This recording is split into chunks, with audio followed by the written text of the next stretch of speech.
The Art of Wealth Creation, Lessons from India's Stock Market. Wealth creation is the holy grail of investing, and studying past wealth creators helps investors identify patterns that can yield extraordinary returns. The Motilal Oswal Wealth Creation Study, 1992 to 97, provides valuable insights into how companies create wealth for shareholders, and these principles remain relevant today. In this blog, we analyze the key drivers of wealth creation and cite contemporary examples from the Indian stock market.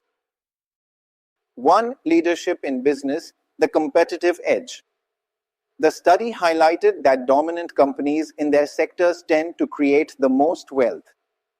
Companies that hold market leadership positions often enjoy pricing power, strong brand recognition, and economies of scale.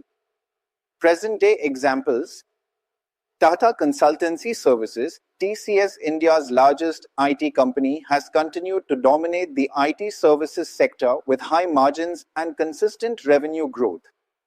Hindustan Unilever, HUL, a market leader in FMCG, HUL has sustained leadership through strong brand positioning and product innovation. Takeaway: investing in companies with a clear leadership position in their industry is a proven strategy for long-term wealth creation. 2. High return on capital employed, ROCE, and return on equity, ROE. The study found that high ROCE and ROE companies commanded premium valuations and delivered higher wealth creation. Companies with strong ROCE efficiently allocate capital, leading to sustainable profits. Present-day examples: Avenue Supermarts, DMart, with a ROCE of over 30%. DMart has revolutionized India's retail sector with a low-cost, high-efficiency model. Asian Paints, a consistently high ROE and ROCE company, Asian Paints dominates the decorative paints market in India. Takeaway: companies that consistently generate ROCE higher than their cost of capital create lasting value for shareholders. 3. Focused business model versus diversification. The study found that companies that focus on a core business outperform diversified conglomerates. Many wealth creators in the 1990 to 97 period, such as Cipla, Pharmaceuticals, and Bajaj Auto, automobiles, stayed true to their core competencies. Present-day examples: HDFC Bank. Unlike PSU banks, HDFC Bank has focused on core banking and financial services, making it India's most valuable bank. Divi's Laboratories, specializing in active pharmaceutical ingredients, APIs, Divi's has created significant shareholder wealth without unnecessary diversification. Takeaway: investing in companies with a clear, focused business model is a superior strategy over those diversifying into unrelated businesses. 4. Consumer-centric and branded businesses win. The 1990 to 97 study showed that consumer product companies tend to perform well even in economic downturns. Companies that build strong brands enjoy customer loyalty, enabling pricing power and stable cash flows. Present-day examples: Nestle India. Brands like Maggi, KitKat, and Nescafe have given Nestle a stronghold in the Indian market. Titan, the maker of Tanishq and Fast Track watches, has built a brand synonymous with quality, leading to exponential growth. Takeaway: investing in companies with strong brands and consumer loyalty provides resilience in volatile markets.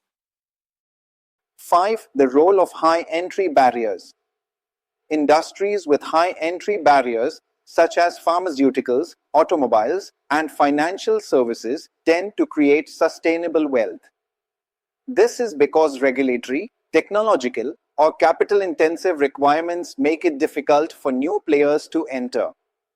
Present-day examples: Sun Pharma. The pharmaceutical industry has high R&D and regulatory barriers, allowing dominant players to thrive. Bajaj Auto, with significant R&D in the two-wheeler segment and a strong brand reputation, Bajaj Auto remains a leader. Takeaway: investing in businesses with strong moats and high entry barriers ensures long-term competitive advantage. 6. Valuation matters. Buy at the right price. One of the key insights from the study is that even great companies can be bad investments if bought at high valuations. Companies with PE multiples significantly higher than their sustainable ROE tend to underperform over time.